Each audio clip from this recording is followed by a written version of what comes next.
মেহেরপুর জেলা ও দায়রা প্রথম আদালতের বিচারক মোহাম্মদ শাহিনুর রহমান গাংনী উপজেলার চাঁদকল্যাণপুর গ্রামের এক অপহরণ মামলার ৪ জনকে ৫ বছরের কারাদণ্ডের আদেশ দেন।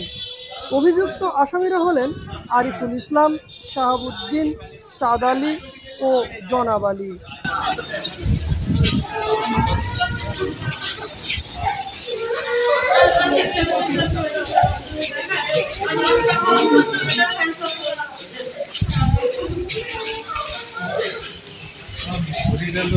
ঠিক আছে ভাই, তরুণ ভাই আছেন? আপনারা লিখে দেন, আপনারা লিখে দেন। এত কিছু করা লাগবে না। আপনি কি করে দেন? আরিফ আরিফ